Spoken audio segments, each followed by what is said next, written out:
Solutions 2nd edition Upper Intermediate. cd2. Lesson 4D. Exercise 2. Freedom of speech and information. How much should we have? Simon Wilson, Libertarian. We libertarians believe that the government should interfere in people's lives as little as possible.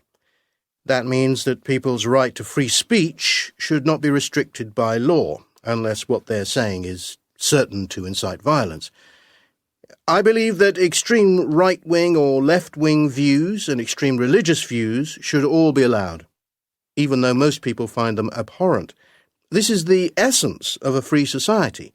Extreme views should be expressed and challenged. That is the only way to defeat them. Jason Romford, comedian.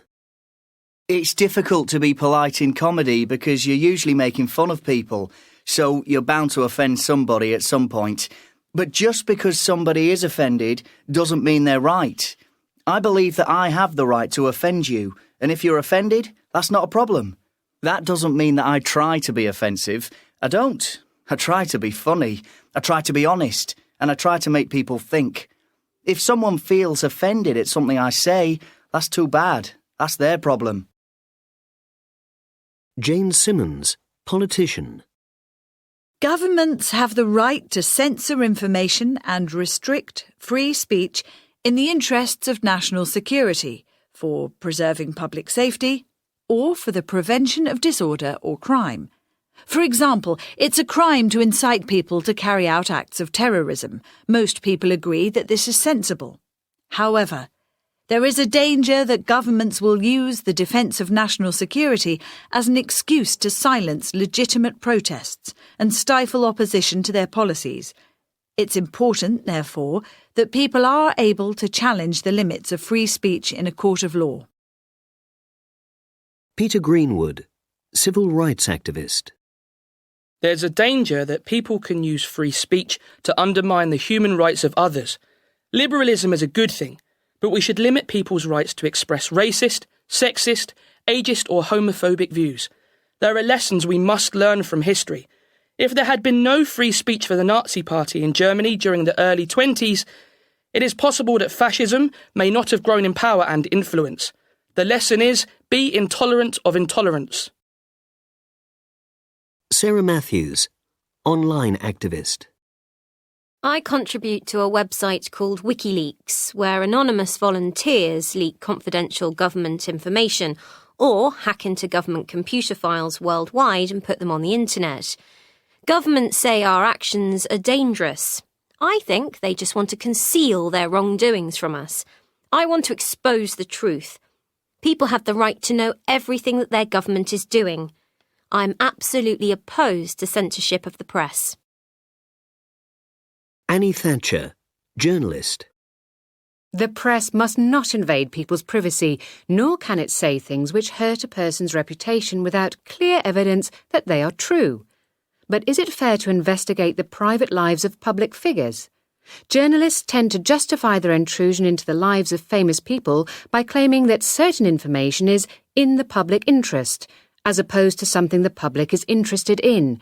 For example, they argue, if the captain of the England football team is having an affair, then the public should know about it, as he is in a position of authority and respect, and a role model for young boys.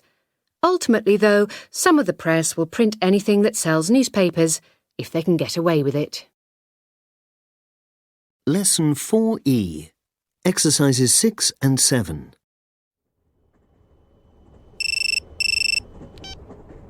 Hello, Sam.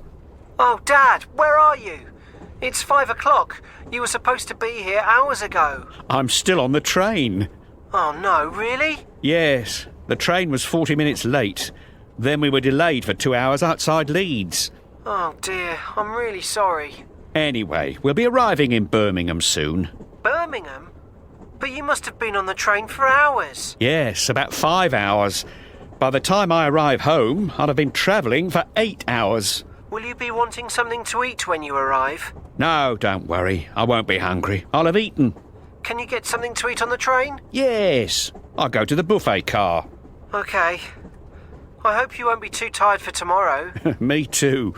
But don't worry, by tomorrow afternoon, the wedding will be over. By 5 o'clock, we'll be sitting down to a lovely meal. I'm very nervous. Sam, everyone gets nervous about their own wedding. Everything's going to be fine. OK. But hurry up and get here. I need my dad.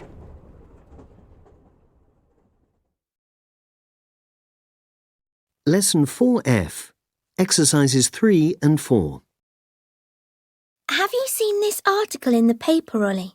They're going to build a massive car park in the town centre. Really? Don't you think it's awful? Well, why? The town centre is already congested enough. We don't want even more cars coming in. No, I suppose you're right. And it'll just cause more pollution. They should be encouraging people to use public transport. Where are they going to build it?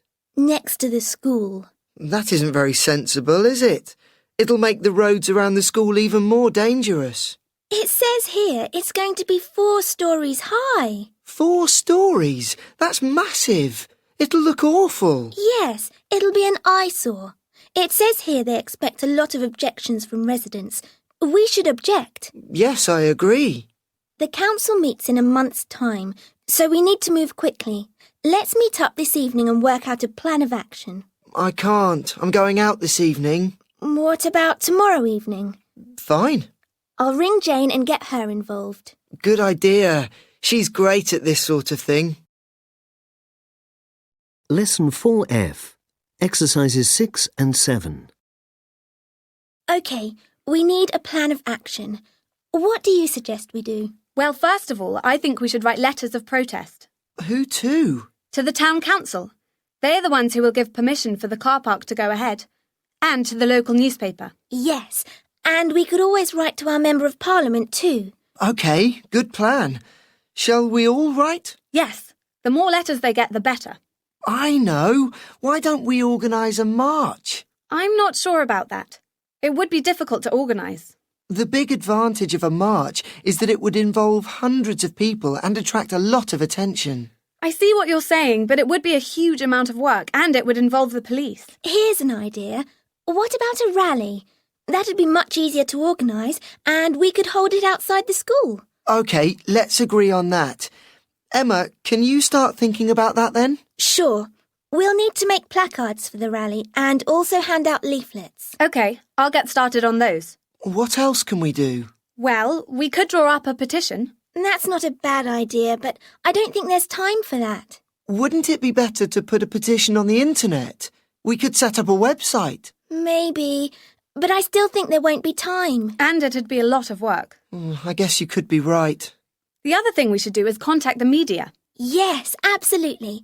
We need to fix a date and time for the rally and let the local paper and radio station know so that they send reporters and photographers along on the day. Shall I do that then? Yes, please. Good. That's decided then.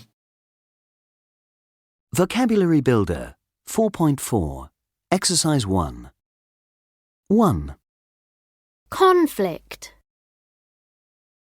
2, Import. 3, Permit. 4, Increase. 5, Produce. 6, Protest. 7, Record. 8. Suspect. Skills Roundup 1 to 4, Exercises 2 and 3. Stop the Superstore! Say no to Wesley's! Stop the Superstore! Say no to Wesley's! Stop the Superstore! I wonder if I could give you this leaflet. Yes, sure. It's about the plans for a new superstore on this site. OK, I'll read it later, thanks. Do you know about the plans? No. I wasn't aware of them. But I haven't been living in this area for long. Really? Where have you moved here from? Lublin. Dublin? No, Lublin. It's in Poland. I'm Polish. Oh, your English is better than mine. Thanks. Where are you from then? London. I'm English. Oh, sorry. I thought... Well, you don't look English. Your hair's very dark and your eyes... You could be Italian or Spanish. My mum is Spanish. I guess I take after her quite a lot. Hello, it's you, our friendly banker. Well, I'm not exactly a banker. What was the name again? Stefan. That's right, Stefan. You two know each other then, do you? Kind of. We met once. Yes, outside the newsagents. You're Spiky. So, did you find a place to rent? Yes, I did. It's a 2-bedroom flat on Western Avenue. By this time next week, I'll have moved in. Ah, that's just down the road from us. You're one of the squashers, are you? Pardon? He means squatters. Oh, yes, sorry. I always get that wrong. Yes, I live in the same squat as Spiky. My name's Daisy. Hi, Daisy. Pleased to meet you. A 2-bed flat in Western Avenue. Wow. How much does that cost you a month? Oh, quite a bit. Were you passing or going into the shop? Going in. I just want to buy some bananas. That's the worst thing you can buy. No, it isn't. I like bananas. I mean, you know why bananas are so cheap, don't you? Not really. They're cheap because the poor people who actually grow the bananas are paid almost nothing. Less than £1 a day. That's wrong. No, he's right. Look it up on the internet. I mean, it's wrong that people can work hard and earn less than £1 a day. Oh, I see. But if I don't buy bananas, how would that help them? Well, one person can't make much difference, but what if everyone did the same? What if everyone stopped buying bananas? I don't see how that would help them either. Forget it, Daisy. You're talking to a banker. He's bound to disagree with you. Oh, I don't know. I've won over harder cases than him before. My dad is a director of Wesley's supermarket, remember? You didn't exactly win him over, though, did you? In fact, he kicked you out of his house. That's why you're living in the squat. True. But Stefan is more sympathetic to our cause, aren't you? Just give me a bit more time. Well, I know where you live. Maybe I'll drop round after all. Just to say hello. Sure. Whenever you like. Before you know it, you'll be joining us on our demonstrations. Maybe. Anyway, I better go and buy those bananas now. See you around. Bye. Capitalist. Unit 5, Lesson 5A, Exercises 3 and 5. 1. Have you seen this video? It's gone viral over the past couple of days. It's hilarious. What's it called? It's just called Man and Dog. Look, there have been over 3 million views. That's great. What are you typing? Just a comment. LOL. Who says dogs are man's best friend? Haha, nice one. What have other people said? Let's scroll down and see what they've written underneath the video. Read that one. Oh, that's really unkind. He isn't that ugly. He just isn't the sort of man that you... 2. Which is your coffee? That one, with chocolate on top. OK. So, what time does the museum open? I don't know, but you've got your phone. Why don't you look online? I haven't got an internet connection. You didn't enter the correct password. Oh. What is the password? I'm not sure. Try the name of the cafe. Luigi? No, that's not right either. Oh, wait, there's a sign over there. Connect me is the password, all one word. Oh, thanks. Yeah, that works. Great, we're online. What were we going to search for? I've forgotten. 3.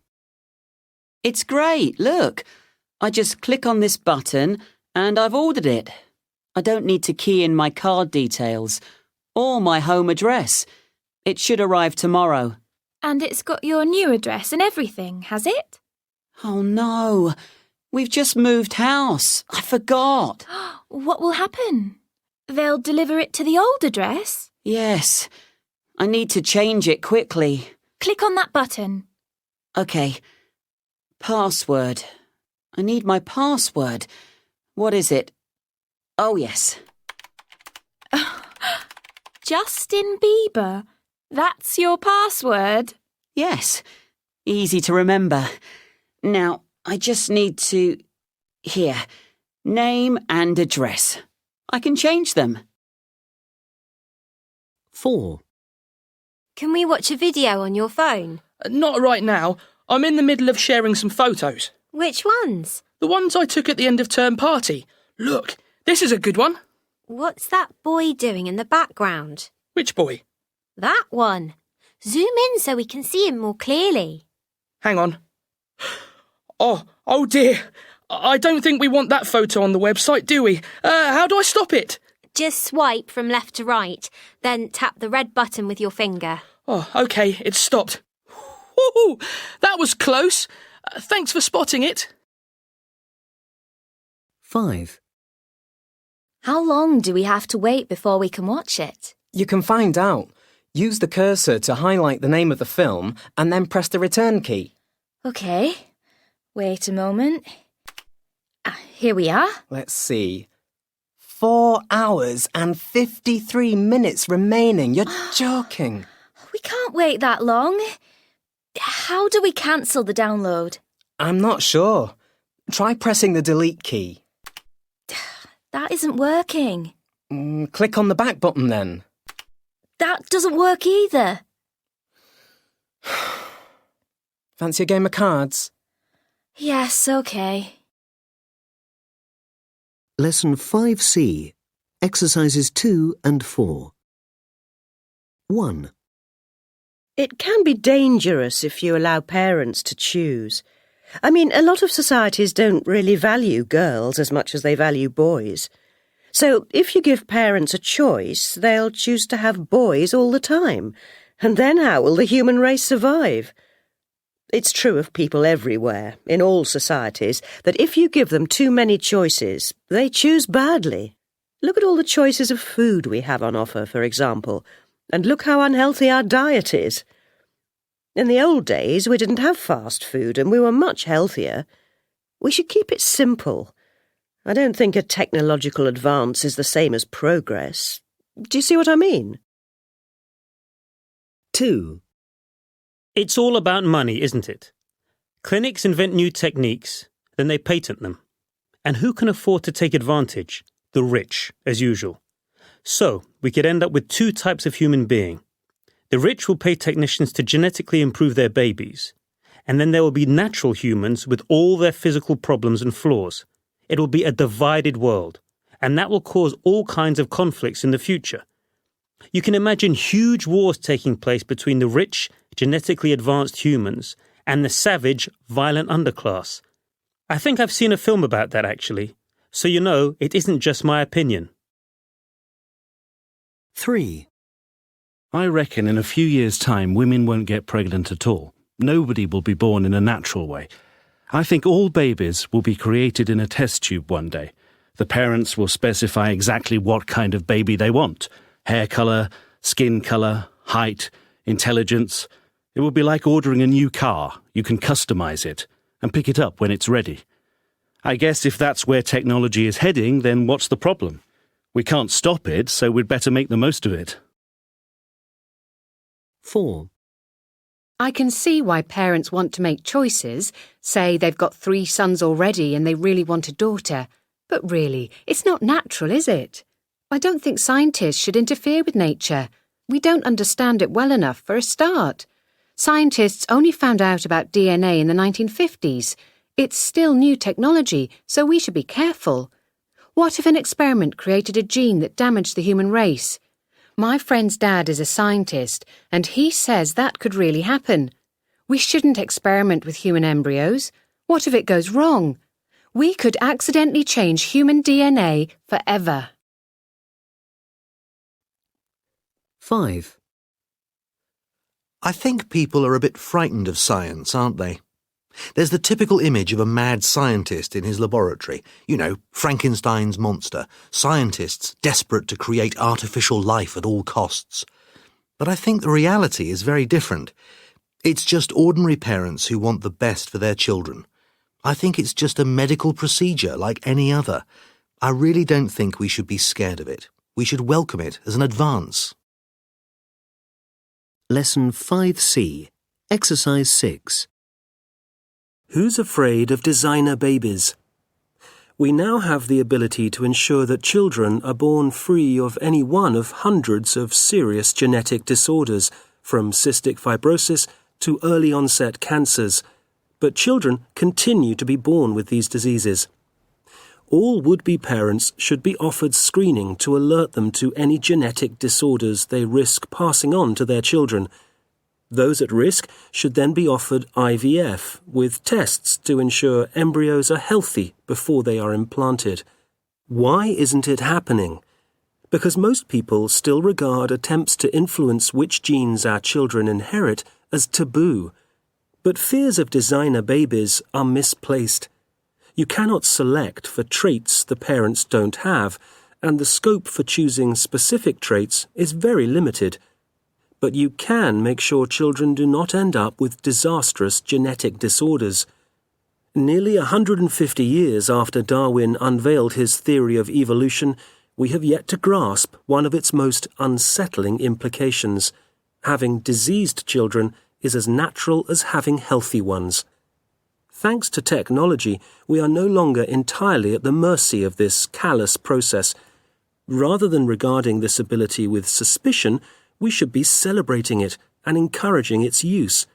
But instead, we continue to allow children to be born with terrible diseases because of our collective ignorance and superstition. Lesson 5D, Exercise 3. Who are the jailbreakers? Computer hackers rarely show their faces in public, allowing the stereotype of the socially awkward loner sitting in the dark in front of a computer screen to flourish. But the reality is rather different, at least when it comes to jailbreaking. Jailbreakers do not commit criminal acts like hacking into government computer systems or writing malicious viruses. Instead, they write code which removes the manufacturer's restrictions on everyday devices like smartphones and games consoles. A jailbroken device can run unofficial software and be used in ways which the manufacturer did not intend. Some of the big technology companies have taken legal action against jailbreakers, but with little success. James Welton, a smooth-talking 20-year-old from Cork, started messing around with computers at the age of 9 and began programming soon afterwards. His introduction into the world of jailbreaking was accidental. It happened when he won a pink iPod Nano. Basically, I was on a plane and I was bored, so I just started tinkering with it and found something interesting, he explained. He discovered a vulnerability in the iPod software that could possibly be exploited to jailbreak the device. It was unusual enough that he wrote about it on his blog. Within a few days, he was contacted by another hacker known as Dark Malloch. In reality, a 16-year-old from Wales called Joshua Tucker. He introduced Welton to other hackers, big names in the hacking scene like Chronic and I Hate Snow. Chronic, a teenager from the United States called Will Strafak, is the founder of a jailbreaking team called Chronic Dev, while I Hate Snow, a 16-year-old called Stephen from Canada, is the developer of several well-known jailbreaking tools. Instead of taking up a place at university earlier this month, Welton decided to use the exposure that his jail-breaking activities have earned him to help get investors for a software company called Disruptive Developments that he founded in June. I did my final exams on a Friday and became a chief executive on the Monday. Aaron Ash is another hacker turned entrepreneur. When Mr. Ash was 14, he got his hands on a calculator which he programmed to do his homework. He mowed people's lawns near his home in Peachtree City, Georgia, to earn money to buy the parts for a computer he built. After teaching himself to program it, he worked on video games before getting an Apple iPhone and turning his attention to that. The young Mr. Ash wanted to write apps for his phone, but it turned out that at 17, he was too young to sign up to Apple's official iPhone development program. That left him with no alternative but to become a hacker and write apps for jailbroken phones. This was actually even cooler to my mind because it let me write programs that change the way the iPhone works, he said. That's something you can't do if you are an official developer. Mr. Ash started selling his programs, called Barrel and Multiflow, but at this point he came face to face with the darker side of the jailbreaking scene. My Barrel app is being used by 3.5 million people, but the proportion of people who actually paid for it is now about 1 in 100, he said. Despite the rampant piracy, Ash has earned over $100,000 from his applications. That is easily enough to cover his computer science education so far at the University of Georgia. The problem he faces now is that he knows more than most of the teachers. I'm actually considering leaving uni and starting a software contracting company with a friend I met in the jailbreaking scene. Going straight at an early age certainly seems to be the pattern in the jailbreaking world, and the scene has lost several of its senior figures to the lure of business. George Hotz, the 22-year-old hacker known as GeoHot, who was responsible for programs that jailbreak Apple's devices as well as Sony's PS3, left the jailbreaking scene earlier this year to take up a full-time job with Facebook. And Nicholas Allegra, the 19-year-old jailbreaking guru, better known in the hacking world as Comex, also found an alternative career. Apple was apparently so impressed with his jailbreaking skills that it persuaded him to join the company instead. It seems that the old notion of poacher turned gamekeeper still exists, even in our technology-oriented world. Lesson 5E, Exercise 4. 1. Google is the world's best-known search engine and is used by about 620 million people every day. 2. Google began as a research project and was created by Larry Page and Sergey Brin in 1996. 3. The first Google storage unit was 4 gigabytes, less than a modern phone, and was made from Lego bricks. 4. Today, Google's information is stored on more than 450,000 servers around the world. 5. Google has been criticised for storing too much information about the public without their consent. 6. In a survey for Business Excellence magazine, Google was named by British adults as the company they would most like to work for. Lesson 5F, Exercises 3 and 5. There's something really appealing about the Guitar Factory. There seems to be an atmosphere of calm and concentration. And it's bright, too. It looks to me as if there's some natural light, although I can't see the window. That makes it a nice place to work. Whereas in the other factory, there is just a lot of artificial light. The Guitar Factory is a far nicer environment, from my point of view. So my choice would be the Guitar Factory. That's because it looks calm and relaxing.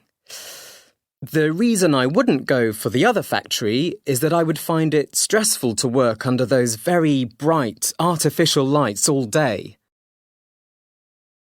Lesson 5F. Exercises 6 and 7. The musical instrument factory looks like a pleasant place to work, but I wouldn't choose it. The reason I wouldn't go for the guitar factory is that I probably wouldn't earn very much there. It looks to me as though the work needs a lot of skill, and I haven't got that skill. I should imagine they've had a lot of training in order to do the job. I'd probably end up sweeping the floor. I think the other factory would be the better option, because jobs in high-tech factories are usually better paid. Judging by the protection they're wearing, I'd say it's quite a dangerous environment. More likely than not, there are toxic chemicals. All of that usually means more money. So my choice would definitely be the high-tech factory. Get ready for your exam 5. Exercise 2. Welcome to Science Now. We talk today with Dr. Elaine Glover, one of a new generation of scientists with a fascination for Antarctica. Remote, isolated and frozen all year, Antarctica is one of the most pristine places on the planet. It is therefore one of the world's most important places to do scientific research. Only in the last 70 years have people started to really explore this vast, unspoiled continent. So, Dr. Glover, what drew you to science in general? Well, as a girl, I was always outside studying insects and observing our garden pond. When we went to the seaside, I collected seaweed, sea creatures, and all sorts, really. I was fascinated by nature, especially water, but not so interested in socialising. Rather than on kids around me, I focused on science at school, eventually specialising in marine biology at university. And what drew you to Antarctica? I realised how little we know about the Antarctic seas, but how vitally important they are to the survival of the rest of our planet. Britain has a big research station there, where I've been for 4 years now. We're trying to understand the dynamics of Antarctic ice and how climate change might affect the ice cap and sea levels. It's a truly fascinating and beautiful place. What's life like on an Antarctic station? It's actually quite relaxing. There's plenty of time for research and few distractions. But you have to learn to ski and travel by dog sled. You also have to get on with other people because there are a lot of us in a rather confined area. And you have to be sure that you will manage living there, as it's not easy to come back again if you change your mind. And what does the future hold? We'll be working closely with geologists and meteorologists to get a more complete picture of the region. Locked up in Antarctica's 4-kilometre-thick ice sheet is a record of our climate for the last 500,000 years. We share data and are mapping changes in the area. And when I come back, I want to write a book for children about the hidden world of Antarctica. Sounds fascinating. Many thanks, Dr. Glover. Unit 6, Lesson 6A, Exercise 6. 1. Excuse me, the fish is overdone. It's actually quite tough and chewy. Oh dear, I am sorry. I'll change it for you. 2. Is everything all right? The chicken is okay, but the sauce is a bit bland. Could I have some salt? Yes, I'll get some for you. 3. Could I change this bread, please? It's a bit stale and dry. I'm sorry about that, madam. I'll get some fresh. 4. What is it? This soup is too peppery. Ask the waiter to change it. I can't. I added the pepper myself. 5. Excuse me, this steak is undercooked. I asked for rare, but this is practically raw. I'll get the chef to cook it for a little longer. 6. Excuse me, these chips are very greasy, and the bacon isn't crispy. It says crispy bacon on the menu. 7. Is everything okay with your meal? No, not really. The rice is stodgy, and the wine isn't chilled. Oh, I'm sorry, madam. I'll change them for you. Lesson 6A. Exercise 7. 1. I never used to like cheese.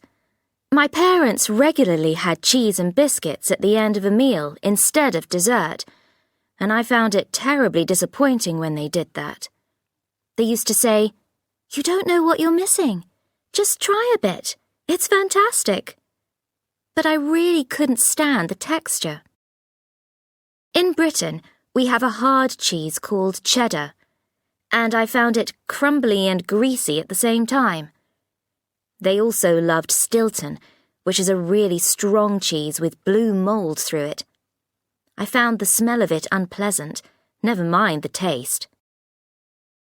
I thought I would never like cheese, until I went to France and tried brie for the first time on crusty white bread. Brie is mild and creamy, and is best when it's ripe and runny.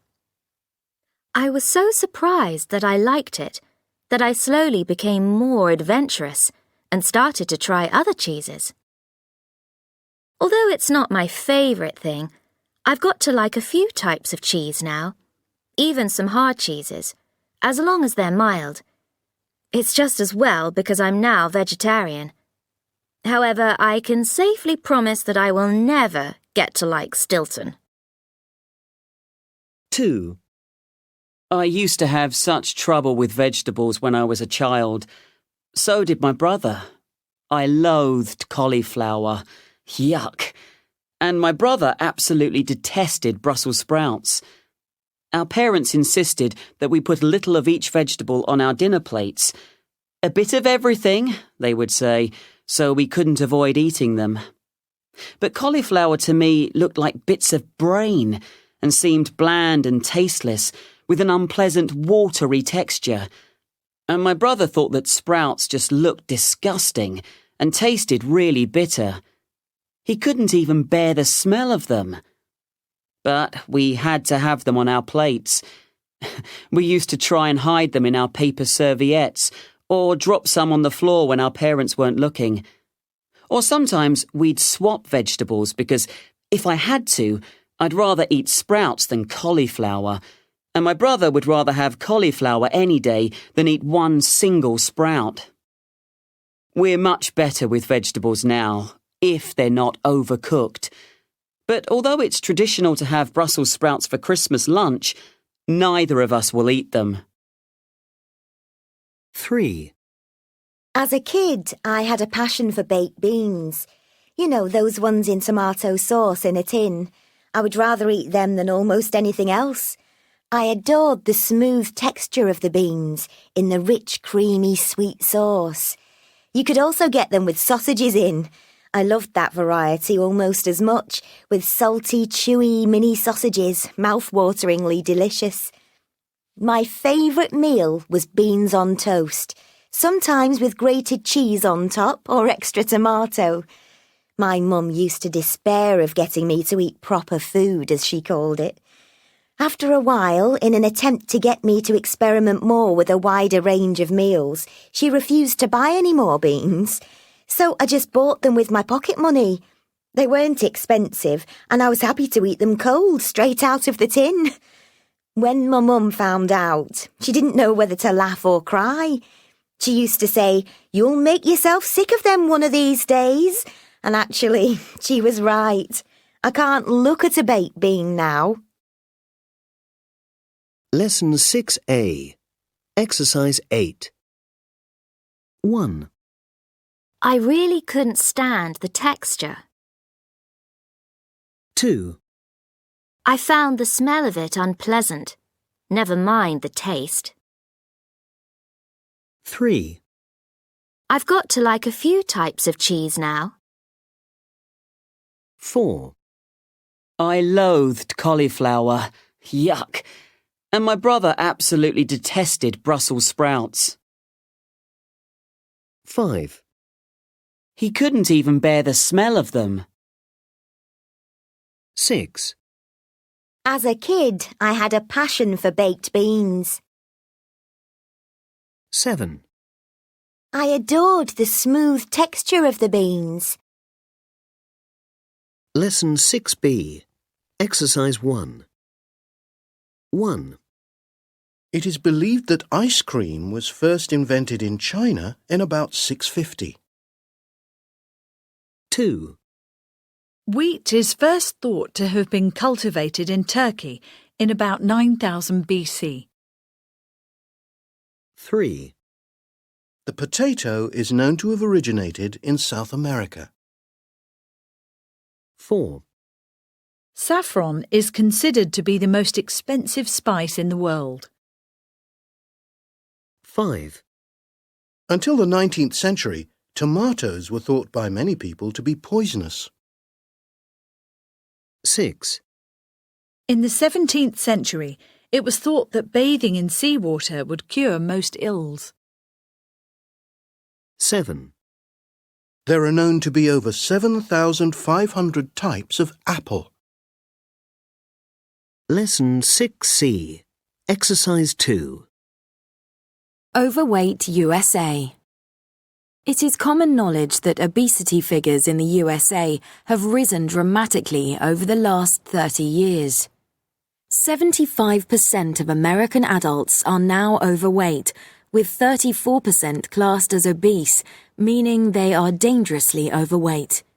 But why is this epidemic occurring? Weight gain occurs through a straightforward energy imbalance. If you don't use up in energy all the calories that you have consumed, then your body stores the rest in your fat cells. There are several factors in the USA that have contributed to this imbalance. Firstly, people eat differently now. Too much sugar in the diet makes it harder for the body to burn fat. Snack foods high in sugar, fat, and salt are widely advertised and heavily marketed in the USA. Vending machines selling these snacks are found in schools across the country, and calorific fast food is cheap and easily available. Furthermore, portion sizes are famed for being generous. It is therefore easy to eat too much of the wrong food in the USA. Changes in the way of life have also contributed greatly. Many communities are built in ways that make it difficult to be physically active.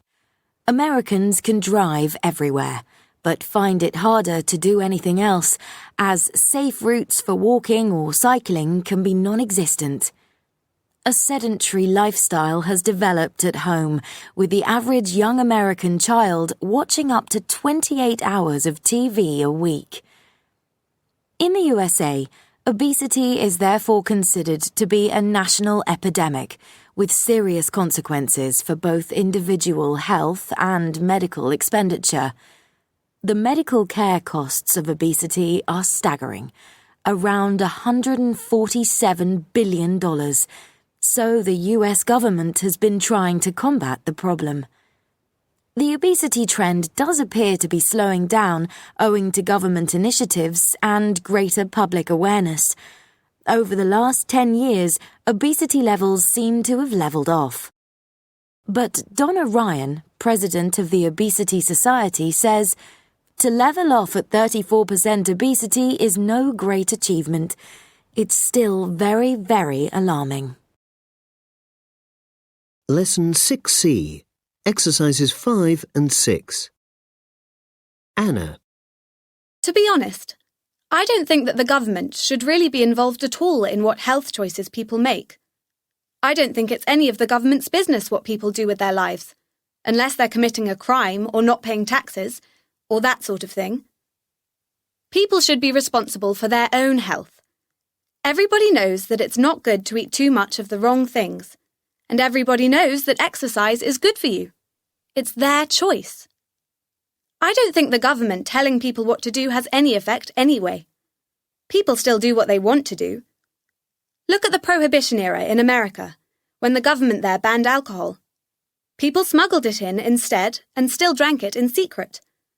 Look at the high taxation in Britain on cigarettes. The people who want to smoke still smoke. People have stopped smoking in recent years because they realise that it's bad for your health, not because the government told them not to. Jonathan. I think there's a lot more that the government could do to improve people's health. They talk about it a lot, but they don't actually do much, do they? Why is food that is bad for you cheaper than healthy food?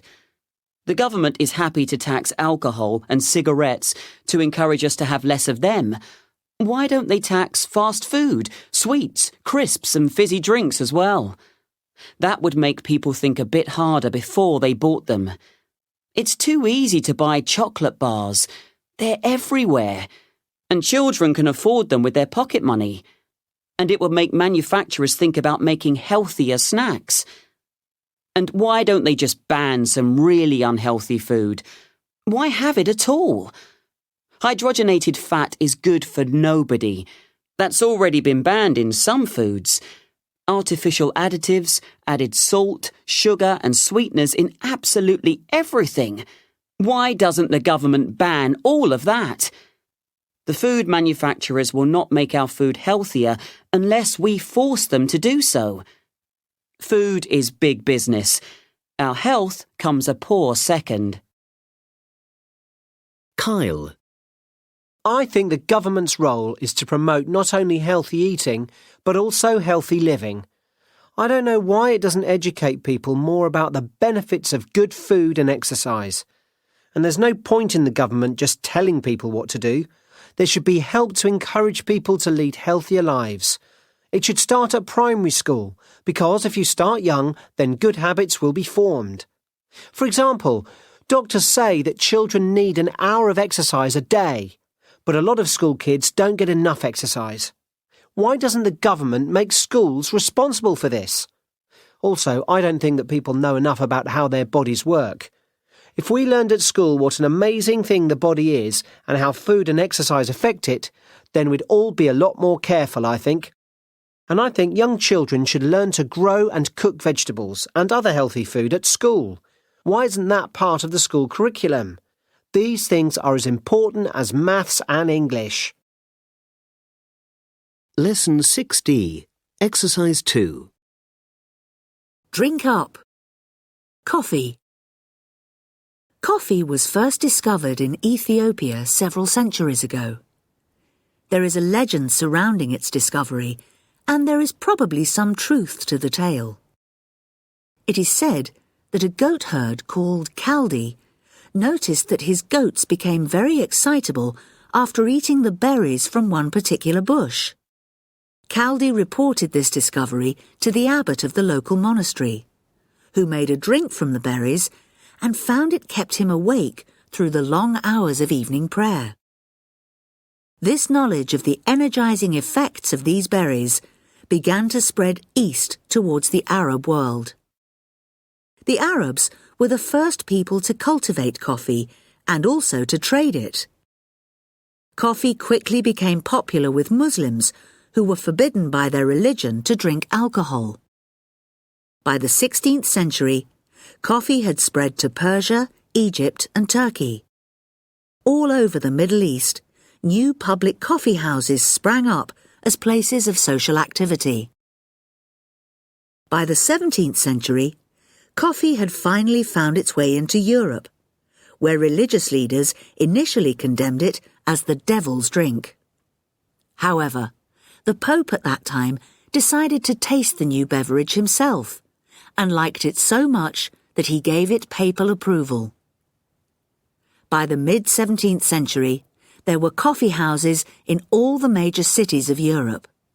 In London alone, there were 300. People gathered in them to engage in stimulating conversation over a cup of the hot, dark, revitalizing drink.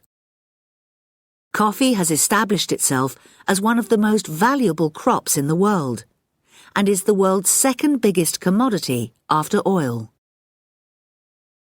Coca-Cola. The world's most popular fizzy drink was invented in Georgia, USA, in 1886 as a health drink. Dr. John Pemberton, a pharmacist, mixed the secret formula in a big kettle in his backyard. He was prompted by a new prohibition law which forbade the sale and consumption of alcohol. Pemberton's previous health drink had contained wine, so he came up with a new recipe. His bookkeeper, Frank Robinson, gave the refreshing new drink its name because, until 1905, it contained extracts of cocaine as well as the caffeine-rich cola nut. Mr. Robinson also wrote beautifully, and it is his original lettering that we can still see on Coke cans today. In 1887, businessman Asa Candler bought the formula from Pemberton and very quickly turned it into one of America's most popular soft drinks. At that time, people went to ice cream parlours to have a drink. These were often attached to pharmacies and were a popular meeting place. Coke was sold as a health drink, and its success was due not only to its new taste, but also to vigorous advertising. Candler bought full-page advertisements with the Coca-Cola girls inviting you to pause and refresh. In 1931, even Father Christmas was used to sell the product, and the resulting picture of a round, jolly, white-bearded man dressed in red has become the iconic image of Father Christmas. Nowadays, Coca-Cola is one of the most recognized products in the world, with more than 1 billion drinks sold every day. Tea. The story of tea begins in China in 2737 BC. According to legend, the Emperor Shen Nung was sitting under some trees while his servant boiled water to drink. Some leaves from the Camellia sinensis tree blew into the water, and the emperor tried the resulting beverage. True or not, tea certainly originated in China many, many centuries ago. It wasn't until the 16th century that tea arrived in Europe, brought by the Portuguese and Dutch. The British were slow to take to the new drink, but that changed in 1662 when King Charles II married a Portuguese princess, Catherine of Braganza, who was a lover of tea. She made the drink fashionable among the wealthy. Tea was quickly introduced into the city's coffee houses, and British drinking habits were altered forever. The country began to import tea for itself and later started growing it in India. In the 17th and 18th centuries, the British government used the popularity of tea to generate revenue and taxed it so highly that a huge smuggling operation sprang up. Soon, more tea was being smuggled into Britain than imported legally, so in 1784 the government finally abolished high tea taxes. At the same time, there was a great debate about whether tea was good for your health. This argument was finally brought to an end when religious groups decided that tea was much better for people than alcohol. With lower prices and a health endorsement, there was now nothing to stop everybody from drinking tea.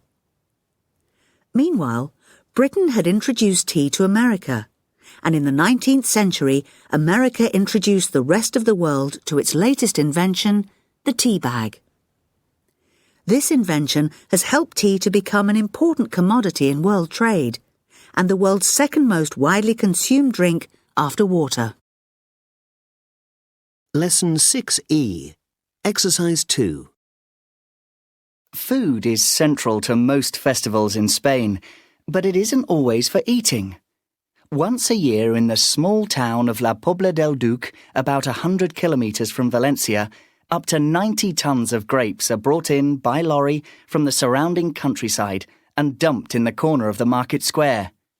What happens next is a massive food fight, as the inhabitants of the town hurl grapes at each other. The fight, which marks the end of the grape harvest and of summer, can last all day. Lesson 6F. Exercise 2. I'm going to choose the first option, the barbecue. The weather will be fine at the weekend, so it'll be nice to be out in the fresh air. Not only that, but barbecued food is really tasty and I enjoy preparing it. Marinating chicken and making kebabs, like in the photo. I wouldn't opt for the second option, a takeaway pizza, because although my cousin loves pizza, I wouldn't order it for a guest. And the problem with going for a meal in a restaurant is that it would be quite expensive, so I wouldn't choose to do that. Let me see. I think I'd go for the third option. That's eating out with my cousin. I'd choose that because it's a special occasion and it would mean we didn't have to go to the trouble of preparing a meal. Now, as to why I'd reject the other options, barbecues are only successful if the weather is fine, so they are best planned on the spur of the moment. If it rained, it would be a disaster. I wouldn't choose the other option either, the takeaway meal, as my cousin isn't keen on pizza, and I'm not a big fan either. That's all. Lesson 6F, Exercise 5. I will now ask you 2 questions. In your opinion, should all students be taught to cook at school? Let me think about that. I don't really have any strong feelings about it. I suppose that cookery should be an optional subject. Some people just aren't interested in food, so in my view, they shouldn't be forced to learn how to cook. Thank you. In what ways have people's eating habits changed over the years? I'm not sure, really. I guess that there didn't used to be any fast food restaurants, and now there are lots. So it could be argued that our diets have become less healthy than they were. Having said that, I don't think that the way we cook at home has changed much. Not in my house, anyway. Skills Roundup 1 to 6. Exercises 5 and 6. Cheers. Cheers. And thanks again for taking me out for dinner. That's okay. I mean, I was hungry. And you didn't seem to have much food at your place. No, we never do. That's one of the disadvantages of living in the squat. Are there any advantages? Yes. For a start, it's great being with people who really believe in the same things as I do. It makes you feel strong, like you really can make a difference. I'm taken seriously now. But when I was at home, I was seen as weird or just childish and immature. You said before that you'd argued with your dad. Yes, we would argue all the time. In the end, he got sick of it.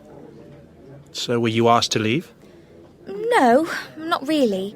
I mean, my dad didn't want me to go, but I decided it would be best for all of us. I already knew Spiky and some of the others because I'd been going to meetings for a while, so it made sense to go and live at the squat. How long ago was that? 4 months ago. And I don't regret it. Spiky, I really admire him. He isn't the easiest person in the world to get on with. I've noticed that. But he really cares about these protests and campaigns. It's his whole life, not just a hobby. He's passionate about it all. That's why he's a bit suspicious of you. Because of your job, you know. It's just a job. I'm not really an evil capitalist. I'm interested in your campaigns. Spiky didn't look too happy when we left. I did ask if you wanted to come. This isn't really his kind of place. He's a vegetarian. He'd hate being surrounded by all these people eating big chunks of meat. By the way, how are your ribs? Great. Delicious. I was so hungry. Good. This place had been recommended to me a few times, but I'd never been here. What was I saying? Oh, yes. Spikey says I'm spending too much time with you. Really? But I've only been round to see you twice. Before this evening. Maybe he's jealous. Spikey? Jealous? No, he doesn't think of me in that way. Unfortunately. So, what's being planned for the next protest against Wesley's? I'm sorry. That can't be revealed. Top secret. Oh, come on. I am buying you dinner. Oh, all right. But don't tell Spikey that I told you. I won't. I promise. He never talks to me anyway. But don't worry. I won't say a word to anyone. Well, it's a big cyber attack. We're going to hack into the whole website for the whole supermarket chain. And if anyone visits it, they'll just see our leaflet and some other stuff. Some other anti-capitalist stuff. It'll be so cool. And do you know how to do that kind of thing? I don't personally, but a couple of the guys are into that kind of thing. Hacking. Interesting. Isn't hacking illegal, though? I'm not sure. Some kinds are, I think. I'm not really involved personally, so I'm not worried about that. And anyway, they're hoping not to get caught. Unit 7, Lesson 7A, Exercises 4 and 5. Good morning, and welcome to the programme Current Affairs, where we investigate the week's news headlines. Today's headline is about the news itself and whether teenagers are interested in it. The results of a news survey came out today in the USA, saying that 60% of teenagers pay little or no attention to daily news, and they particularly ignore war and politics. 28% of Americans aged 12 to 17 say they pay no attention whatsoever to the daily news, and 32% say that they pay only casual attention to it. American teenagers rarely pick up a newspaper and tend to get news information from TV and the internet. But is this generally true for teenagers in Europe and other parts of the world? On the programme today, we have a panel of UK teenagers who will give us their views on the news. Good morning. So, the question for our panel is, how much attention do you pay to the news? And how do you find out what's going on in the world? Toby, would you be the first to give your view? Well, I think I'm reasonably well informed about current affairs, but without really trying. My dad always has the news channel on in the mornings, and the headlines and breaking news are repeated in news flashes, so you kind of pick up on what's going on. There are always live broadcasts and correspondents reporting from somewhere in the world. I'll always ask my dad if I'm not sure about something, but the more you pay attention, the more you follow what's going on in the world. And would you switch a news programme on yourself in the mornings? Well, actually I would, yes. My dad has got me into the habit now, and I suppose that's a good thing. And, Becky, what about you? Well, it's different for me because I'm studying economics at school, and our teacher is always asking us to follow the news, especially economic policy and world trade issues, so I have to. How do you get your information? I look at news websites and news blogs usually. I'm on my computer every day for other things like homework and Facebook, so it's the quickest and easiest thing to do. The online editions of the newspapers tend to be more up-to-date than the published ones anyway. And Mark, same question to you. I'm afraid I'm more like the 32% of teenagers in the USA that pay only casual attention to the news. I really don't have time, and I'm not really into current affairs. I get up early for school, and after going to school, doing homework, studying for exams and playing all the sport I do, there is very little time left for anything else.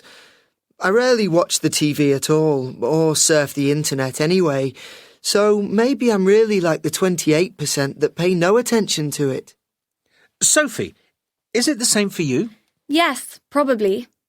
My parents get a newspaper most days during the week, and the big Sunday editions at the weekend, so I'll glance at the headlines if I'm passing.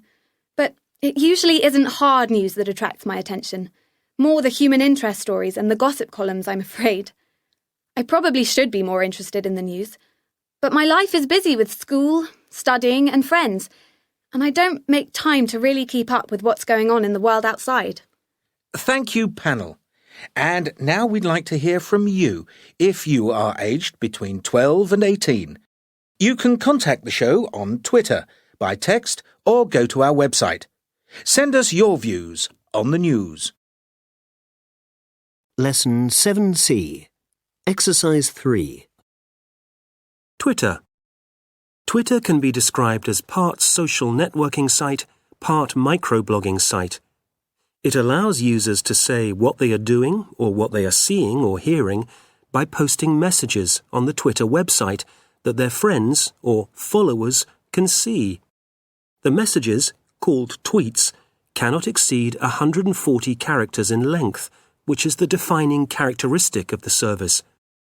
Tweets are displayed on the user's profile page and on the home page of each of his or her followers. At first, most people use Twitter to stay in touch with their friends and family.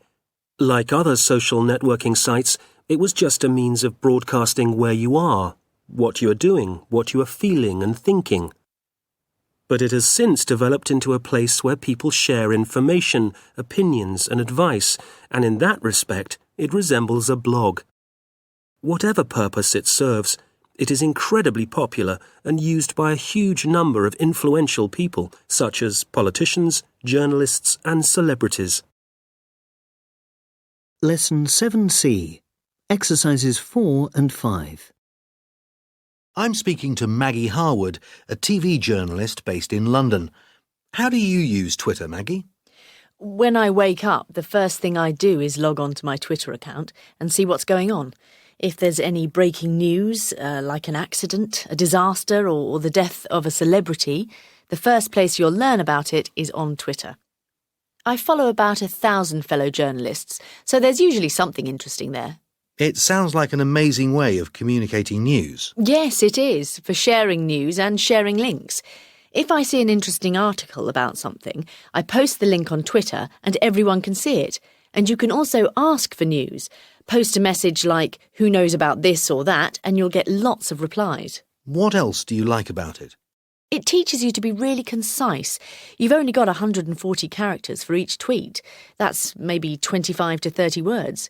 It won't let you overrun, so you learn to lose unnecessary words and only include the most important information. It sounds like it's a great tool for journalists, but... Yes, it is. Are there any drawbacks to Twitter? Yes, there are. The main issue is verification. How do you know what someone is tweeting is true? How do you? Well, ultimately you don't. But you'll usually find that if it's an important news story, like an earthquake or a demonstration, lots of other people are tweeting the same kind of thing. You can also check who it is that's tweeting by looking at their bio. What's their bio? Biographical information about them. Are they journalists themselves? You can also check their past tweets. Are they serious or messing around or, worse, spreading misinformation? People do that, do they? Spread false information? Yes, it happens. And also you can reply to the tweet and ask for more information. So there are ways of building up a picture of the person and getting a good idea if they're reliable or not. Any other disadvantages? Yes, the word limit of 140 characters means it's difficult to analyse events properly or to give the context. Many events obviously can't be summed up in 20 or so words, but that isn't what Twitter is for. So you believe the pros far outweigh the cons? Yes, I do. Twitter has had an enormous impact on journalism. It's democratised the news. What do you mean by that? With Twitter, you get lots of different voices and perspectives, instead of all the information coming from one or two big news agencies, and it isn't edited or censored. So what you've got is lots of ordinary people reporting the news as they see it. And it's free. Lesson 7D. Exercise 2. You've got mail. With instant messaging and social networking, sending a message by post may not be something that you would automatically think of. However, until very recently, the post was the main means of communication, and many people today still look forward to the postman's arrival every morning. By contrast, in the 1800s, the knock of the postman was something to dread. At that time, the person receiving a letter had to pay for it. The cost was dependent upon the distance the letter had travelled and the number of pages it consisted of. Most ordinary people couldn't afford to receive a letter. So how had this situation come about? In 1516, King Henry VIII set up the Royal Mail for royal communications and reasons of national security. From there, a demand arose for a public postal service due to an increase in literacy amongst the general population and for business requirements. By the mid-19th century, the British had to put up with a very complex, expensive postal service. Rowland Hill, a young, enthusiastic Victorian man, wanted to reform it. His intention was to make postage accessible to all citizens by introducing much cheaper charges. Hill's new idea was to charge a universal single rate of postage. This would reduce at one stroke the complicated calculations necessary to organise payment of a letter and make the post office efficient.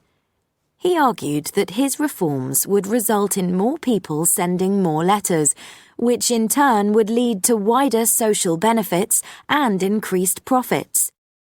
Hill bombarded the government with his ideas. At first, they were not well received by anyone in a position of power, but eventually the government agreed to set up an inquiry. During this inquiry, ministers from all over the country reported what their constituents had told them. They said that ordinary people felt terribly burdened by high postage costs and told stories of poor people having to sell furniture to receive a letter from their loved ones. Ministers reported that post office fees had placed an intolerable burden on the working classes. People had to go away to find work, but could not afford to stay in touch with their families. The debate dragged on for months, but finally Hill was given 2 years to reform the British Post Office. First, he needed to come up with a way of showing that the letter was prepaid. He experimented with various kinds of envelopes, but settled on a type of stamp. But what could he put on it that was instantly recognisable and difficult to forge? The answer was staring out at him from the coins in his hand. The head of the Queen, Victoria. On the 1st of May, 1840, the world's first postage stamp was put on sale. At first, no one wanted to lick a stamp, and the idea of licking the Queen seemed quite impolite, but the idea eventually caught on. To this day, British stamps are the only ones that do not bear the name of the country. Shortly after, another invention became necessary, as people now needed a letterbox at home. At first, many people objected to having a hole cut in their front door, but again, this new idea soon became commonplace. Overnight, the post office was revolutionised.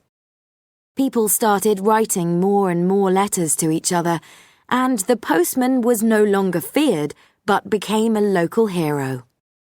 For the first time, Britain had a fair, cheap, and efficient postal service, and this had a profound impact on ordinary people's lives.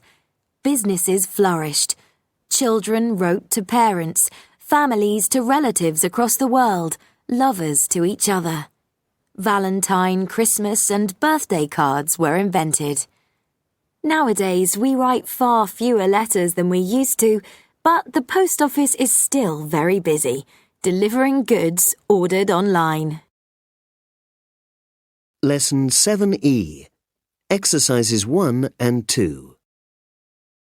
The economy is in a mess, isn't it?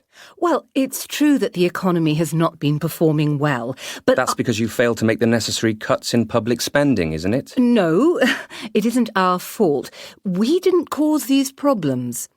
If you remember, the previous government left the nation's finances in a terrible mess, and we are doing our best to deal with it. So you aren't going to cut public spending? No, that would be very dangerous and deepen the crisis. We are going to cut taxes and create jobs. That will strengthen the economy and put us on the road to recovery. Lesson 7E. Exercise 4. 1. Please let me stay out late this evening. 2. I don't care what you say. I'm not coming home early. 3. Look, I definitely won't be home late this evening. 4. No, you're wrong. I didn't get home late last night. 5. OK, it's true I arrived home very late last night. 6. As I said before, I'm going to be home late this evening.